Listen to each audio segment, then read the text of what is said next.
Psychosis by Matt Dymersky. Sunday. I'm not sure why I'm writing this down on paper and not on my computer. I guess I've just noticed some odd things. It's not that I don't trust the computer, I just need to organize my thoughts. I need to get down all the details somewhere objective. Somewhere I know that what I write can't be deleted or changed. Not that that's happened. It's just everything blurs together here, and the fog of memory lends a strange cast to things. I'm starting to feel cramped in this small apartment. Maybe that's the problem. I just had to go and choose the cheapest apartment, the only one in the basement. The lack of windows down here makes day and night seem to slip by seamlessly. I haven't been out in a few days because I've been working on this programming project so intensely. I suppose I just wanted to get it done. Hours of sitting and staring at a monitor can make anyone feel strange, I know. But I don't think that's it. I'm not sure when I first started to feel like something was odd. I can't even define what it is. Maybe I just haven't talked to anyone in a while.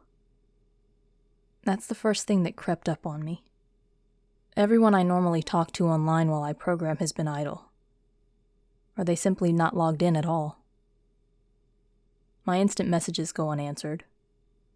The last email I got from anybody was a friend saying he'd talk to me when he got back from the store. And that was yesterday. I'd call with my cell phone, but reception's terrible down here. Yeah, that's it. I just need to call someone. I'm going to go outside. Well, that didn't work well. As the triangle of fear fades, I'm feeling a little ridiculous for being scared at all. I looked in the mirror before I went out, but I didn't shave the 2-day stubble I've grown. I figured I was just going out for a quick cell phone call. I did change my shirt, though, because it was lunchtime, and I guessed that I'd run into at least one person I knew. That didn't end up happening. I wish it did. When I went out, I opened the door to my small apartment slowly. A small feeling of apprehension had somehow already lodged itself in me, for some indefinable reason. I chalked it up to having not spoken to anyone but myself for a day or two. I peered down the dingy gray hallway, made dingier by the fact that it was a basement hallway. On one end, a large metal door led to the building's furnace room. It was locked, of course. 2 dreary soda machines stood by it. I bought a soda from one the first day I moved in. But it had a 2-year-old expiration date. I'm fairly sure nobody knows those machines are even down here, or my cheap landlady just doesn't care to get them restocked. I closed my door softly and walked the other direction, taking care not to make a sound. I have no idea why I chose to do that, but it was fun giving into the strange impulse not to break the droning hum of the soda machines, at least for the moment. I got to the stairwell and took the stairs up to the building's front door. I looked through the heavy door's small square window and received quite the shock. It was definitely not lunchtime. City gloom hung over the dark streets outside, and the traffic lights at the intersection in the distance blinked yellow. Dim clouds, purple and black from the glow of the city, hung overhead. Nothing moved, save the few sidewalk trees that shifted in the wind. I remember shivering, though I wasn't cold. Maybe it was the wind outside. I could vaguely hear it through the heavy metal door, and I knew that it was that unique kind of late-night wind, the kind that is constant, cold and quiet, save for the rhythmic music it made as it passed through the countless unseen tree leaves. I decided not to go outside. Instead, I lifted my cell phone to the door's little window and checked the signal meter.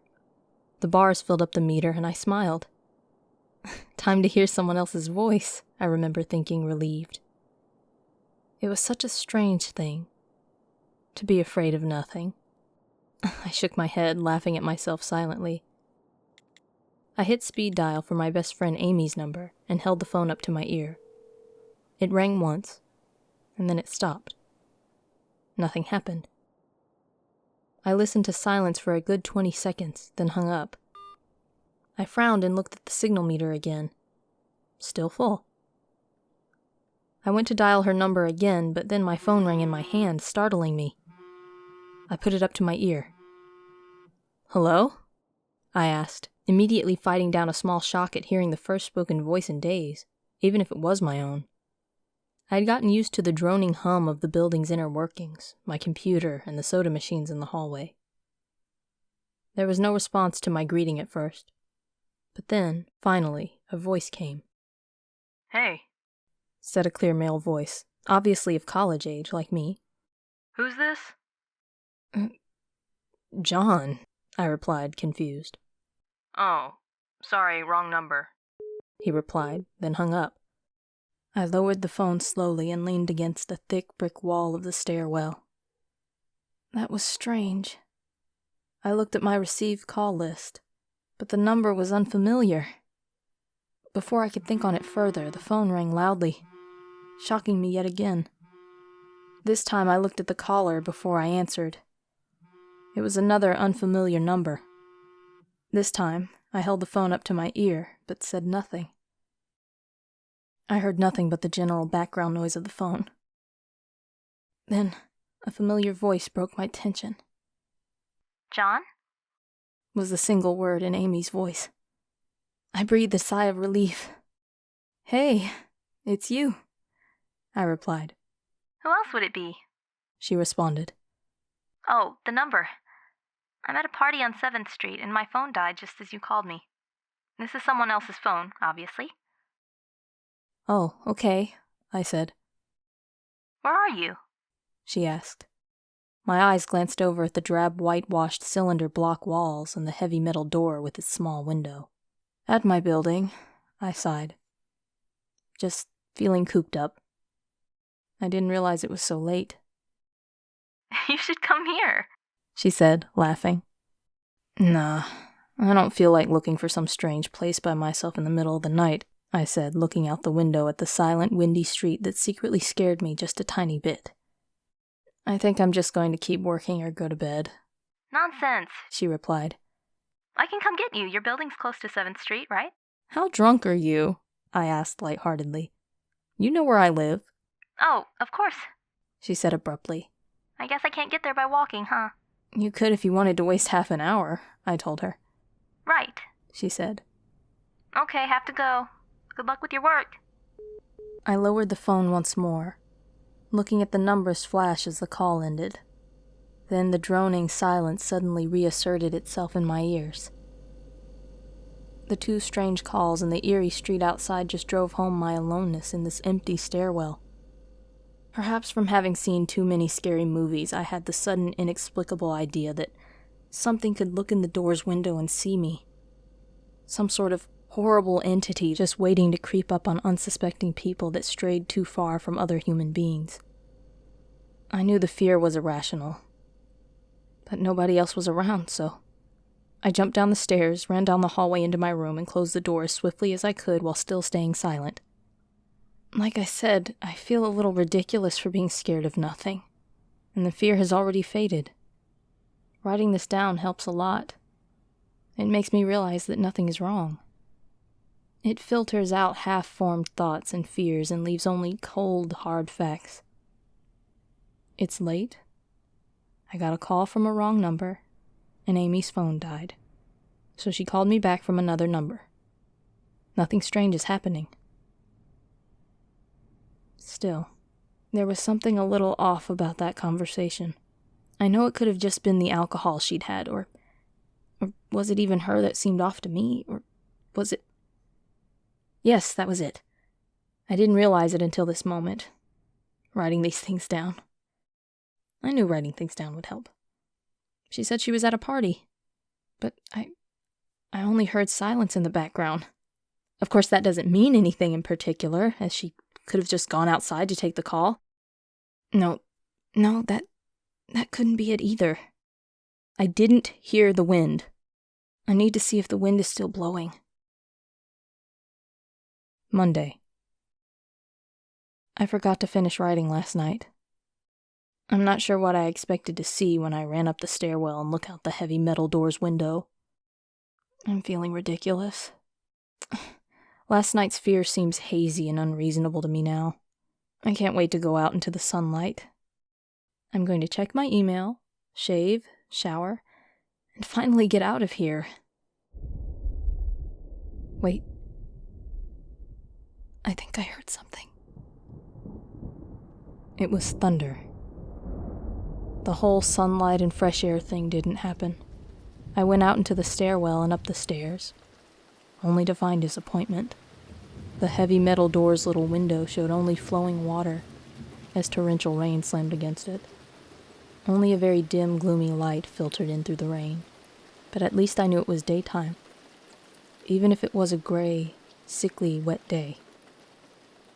I tried looking out the window and waiting for lightning to illuminate the gloom, but the rain was too heavy, and I couldn't make out anything more than vague, weird shapes moving at odd angles in the waves washing down the window. Disappointed, I turned around, but I didn't want to go back to my room. Instead, I wandered further up the stairs, past the first floor and the second. The stairs ended at the third floor, the highest floor in the building. I looked through the glass that ran up the outer wall of the stairwell, but it was that warped, thick kind that scatters the light. Not that there was much to see through the rain to begin with. I opened the stairwell door and wandered down the hallway. The 10 or so thick wooden doors, painted blue a long time ago, were all closed. I listened as I walked, but it was in the middle of the day, so I wasn't surprised that I heard nothing but the rain outside.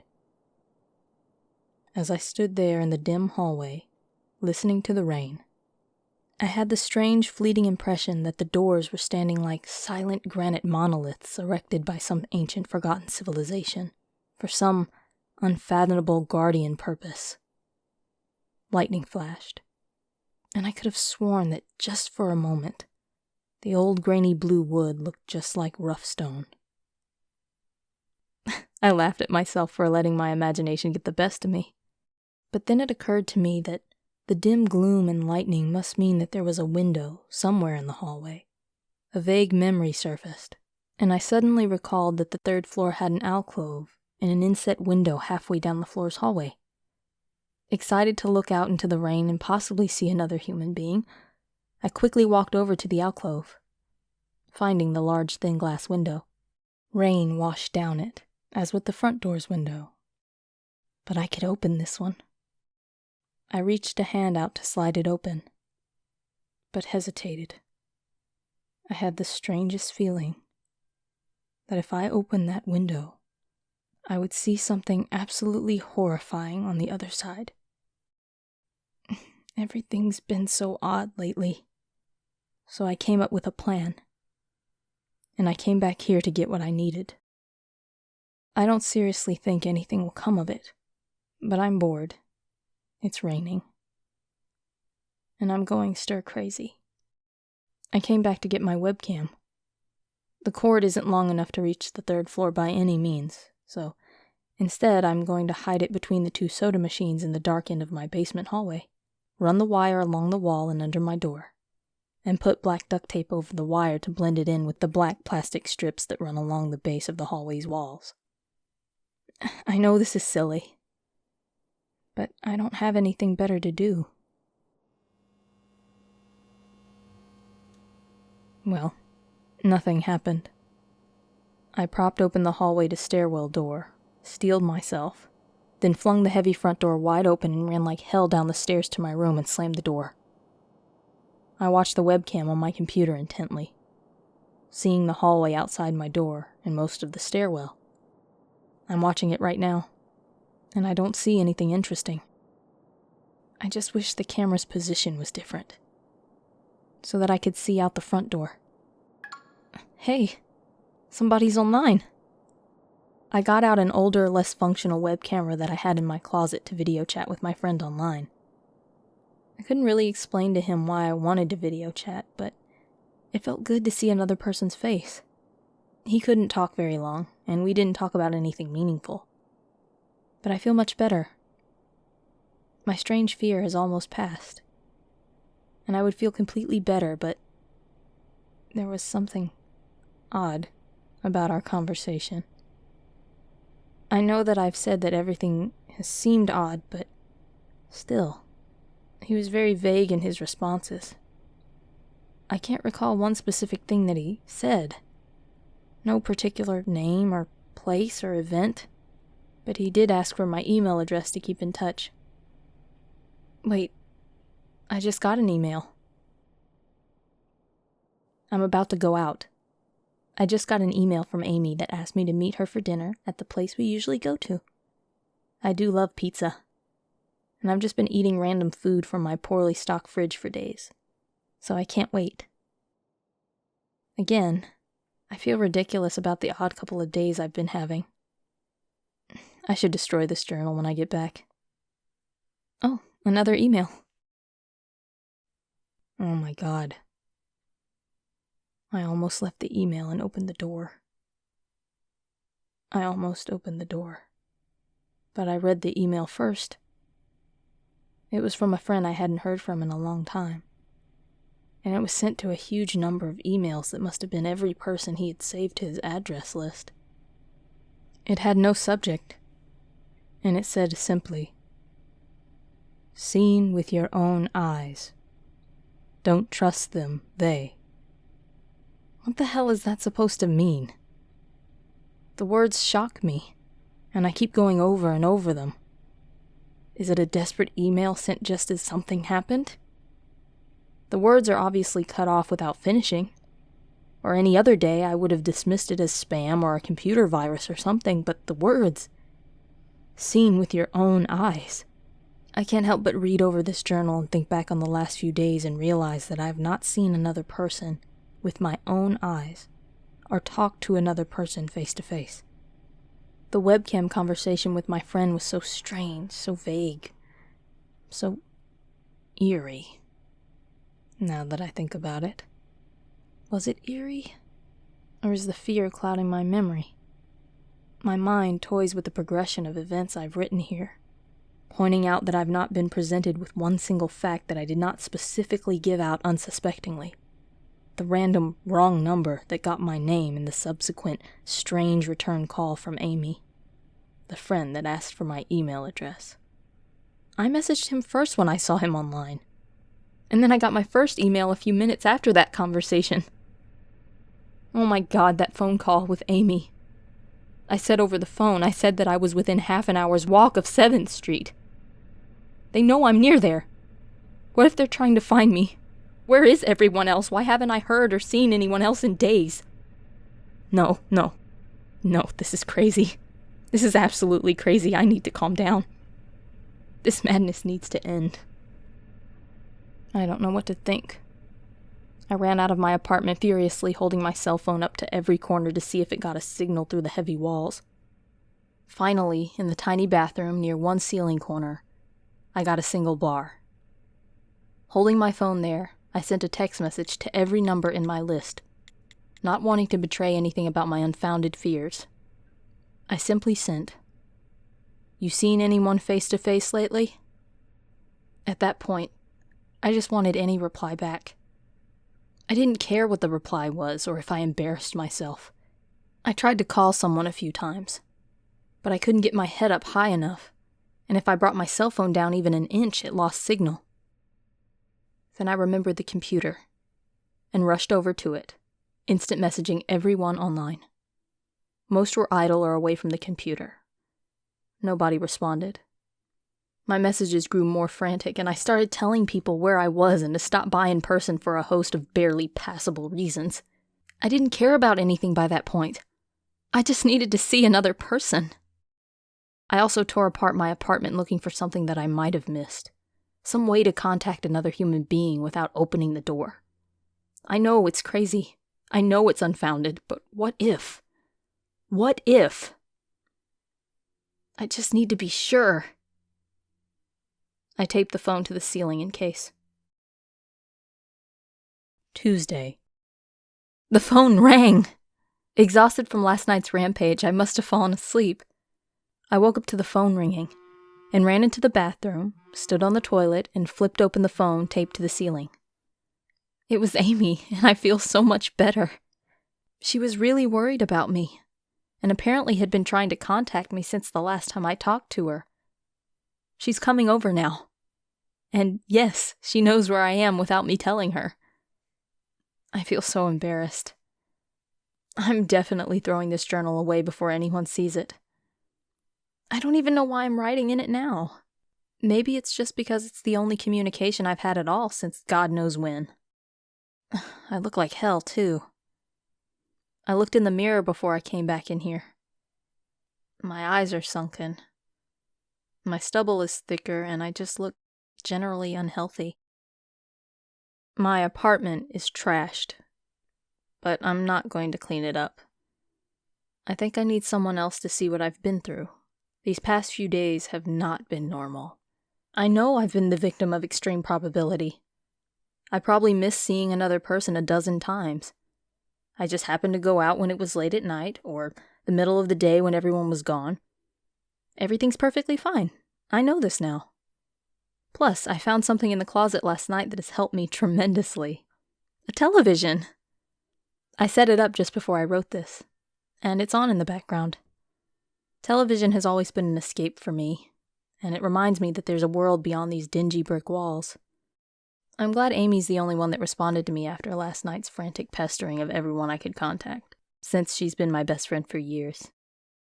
She doesn't know it, but I count the day that I met her among one of the few moments of true happiness in my life. I remember that warm summer day fondly. It seems a different reality from this dark, rainy, lonely place. I feel like I spent days sitting in that playground. Much too old to play, just talking with her and hanging around doing nothing at all. I still feel like I can go back to that moment sometimes. And it reminds me that this damn place is not all that there is. Finally, a knock on the door. I thought it was odd that I couldn't see her through the camera I hid between the two soda machines. I figured that it was bad positioning, like when I couldn't see out the front door. I should have known. After the knock, I yelled through the door jokingly that I had a camera between the two soda machines, because I was embarrassed myself that I had taken this paranoia so far. After I did that, I saw her image walk over to the camera and look down at it. She smiled and waved. Hey, she said to the camera brightly, giving it a wary look. It's weird, I know, I said into the mic attached to my computer. I've had a weird few days. Must have, she replied. Open the door, John. I hesitated. How could I be sure? Hey, humor me a second here, I told her through the mic. Tell me one thing about us. Just prove to me you're you. She gave the camera a weird look. All right, she said slowly, thinking. We met randomly at a playground when we were both way too old to be there? I sighed deeply as reality returned and fear faded. God, I'd been so ridiculous. Of course it was Amy. That day wasn't anywhere in the world except for in my memory. I'd never even mentioned it to anyone. Not out of embarrassment, but out of a strange secret nostalgia and a longing for those days to return. If there was some unknown force at work trying to trick me, as I feared, there was no way they could know about that day. All right, I'll explain everything, I told her. Be right there. I ran to my small bathroom and fixed my hair as best I could. I looked like hell, but she would understand. Snickering at my own unbelievable behavior and the mess I'd made of the place, I walked to the door. I put my hand on the doorknob and gave the mess one last look. So ridiculous, I thought. My eyes traced over the half-eaten food lying on the ground, the overflowing trash bin, and the bed I'd tripped to the side looking for God knows what. I almost turned to the door and opened it, but my eyes fell on one last thing. The old webcam. The one I used for that eerily vacant chat with my friend. Its silent black sphere lay haphazardly tossed to the side, its lens pointed at the table where the journal lay. An overwhelming terror took me as I realized that if something could see through that camera, it would have seen what I just wrote about that day. I asked her for any one thing about us, and she chose the only thing in the world that I thought they or it did not know. But it did. It did know. It could have been watching me the whole time. I didn't open the door. I screamed. I screamed in uncontrollable terror. I stomped on the old webcam on the floor. The door shook and the doorknob tried to turn. But I didn't hear Amy's voice through the door. Was the basement door made to keep out drafts too thick? Or was Amy not outside? What could have been trying to get in if not her? What the hell is out there?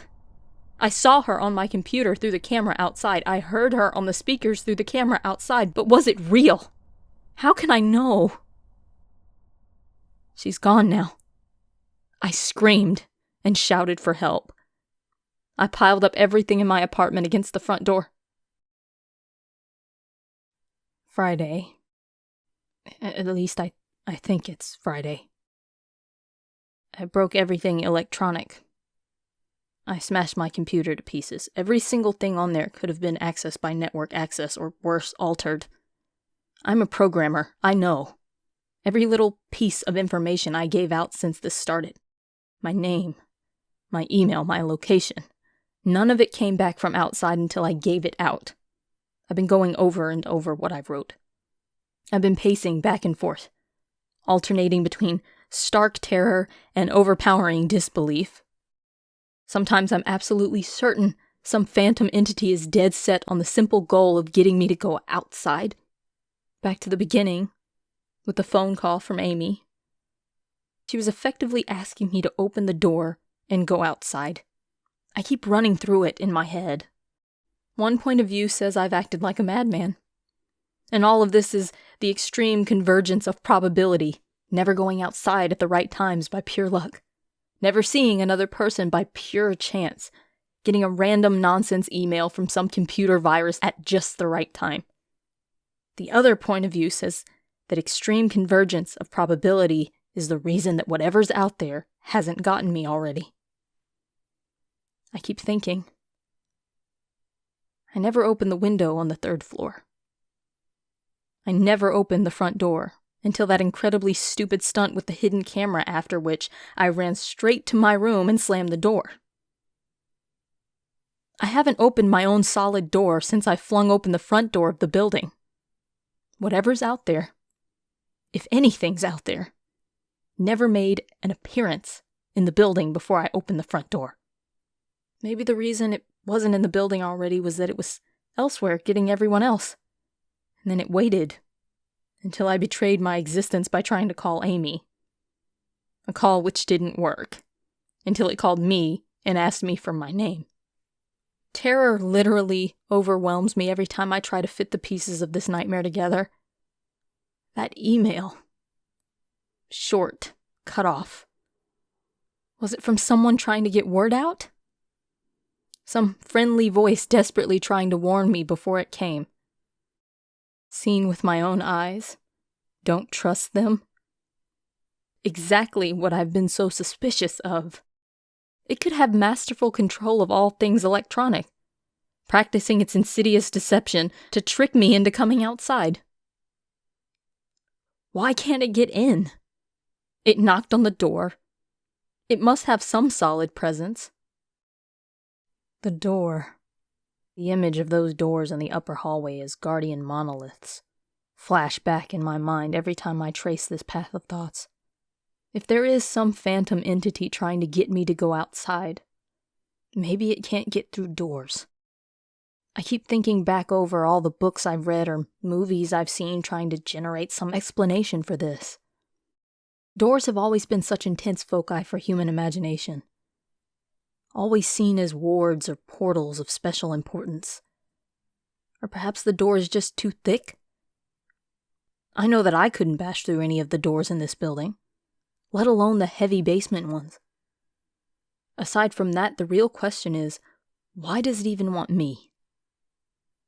If it just wanted to kill me, it could do it in any number of ways, including just waiting until I starved to death.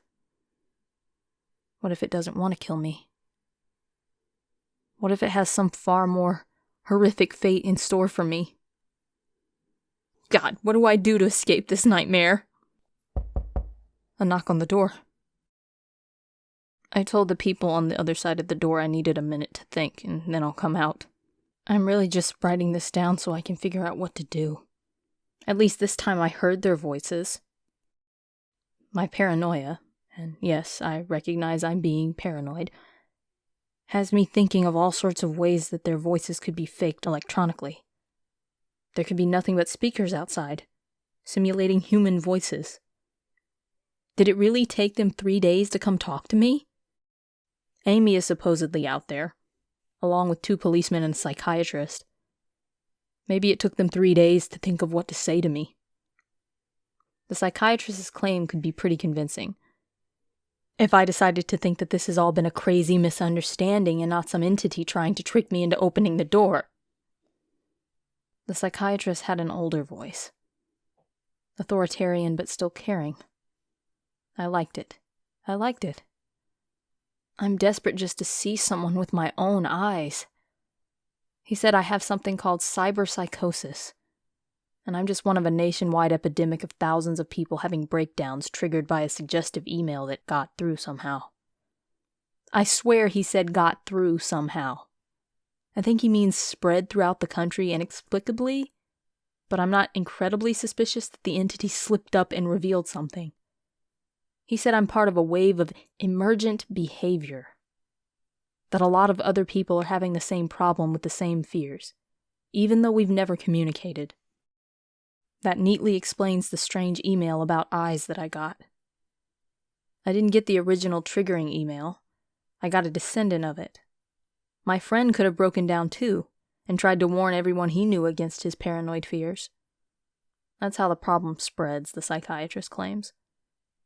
I could have spread it too, with my text and instant messages online to everybody I know. One of those people might be melting down right now, after being triggered by something I sent them. Something that they might interpret any way that they want. Something like a text saying, "Seen anyone face to face lately?" The psychiatrist told me that he didn't want to lose another one. That people like me are intelligent, and that's our downfall. We draw connections so well that we draw them even when they shouldn't be there. He said it's easy to get caught up in paranoia in our fast-paced world. A constant changing place where more and more of our interactions are simulated. I have to give him one thing. It's a great explanation. It neatly explains everything. It perfectly explains everything. In fact, I have every reason to shake off this nightmarish fear that something or consciousness or being out there wants me to open the door so that it can capture me for some horrible fate worse than death. It would be foolish, after hearing that explanation, to stay in here until I starved to death, just to spite the entity that might have gotten everyone else. It would be foolish to think that after hearing that explanation, I might be one of the last people left alive on an empty world, hiding in my secure basement room, spiting some unthinkable deceptive entity just by refusing to be captured. It's a perfect explanation for every single strange thing I've seen or heard, and I have every reason in the world to let all of my fears go and open the door. That's exactly why I'm not going to. How can I be sure? How can I know what's real and what's deception? All of these damn things with their wires and their signals that originate from some unseen origin, they're not real. I can't be sure. Signals through a camera, faked video, deceptive phone calls, emails, even the television lying broken on the floor. How can I possibly know it's real? It's just signals, waves, light. The door. It's bashing on the door. It's trying to get in. What insane mechanical contrivance could it be using to simulate the sound of men attacking the heavy wood so well? At least I'll finally see it with my own eyes. There's nothing left in here for it to deceive me with. I've ripped apart everything else. It can't deceive my eyes. Can it? Seen with your own eyes, don't trust them, Wait. Was that desperate message telling me to trust my eyes, or warning me about my eyes, too? Oh my god, what's the difference between a camera and my eyes? They both turn light into electrical signals. They're the same. I can't be deceived. I have to be sure. Date unknown. I calmly asked for paper and a pen, day in and day out, until it finally gave them to me. Not that it matters. What am I going to do, poke my eyes out? The bandages feel like part of me now. The pain is gone.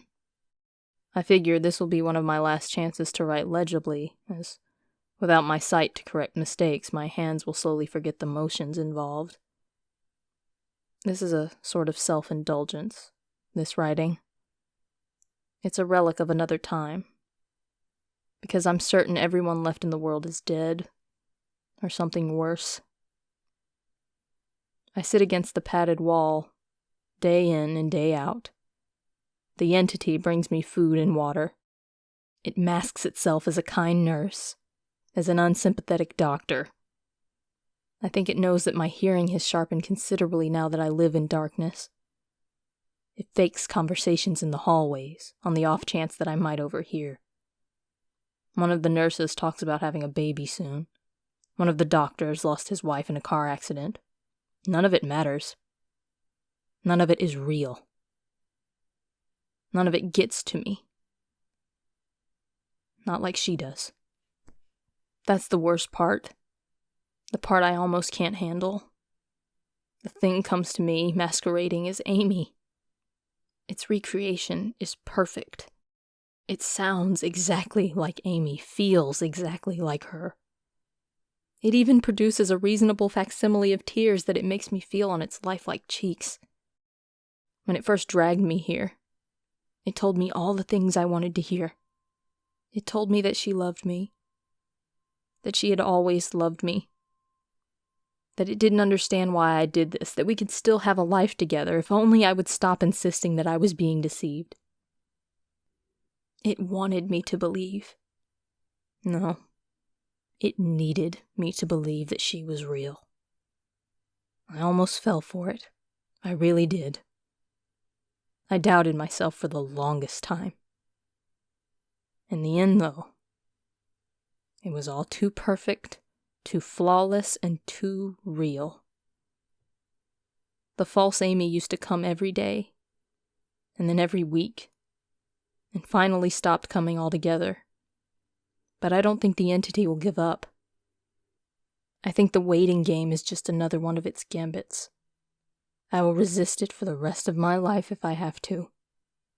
I don't know what happened to the rest of the world, but I do know that this thing needs me to fall for its deceptions. If it needs that, then maybe, just maybe, I'm a thorn in its agenda.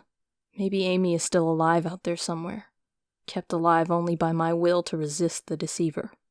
I hold on to that hope, rocking back and forth in my cell to pass the time. I will never give in.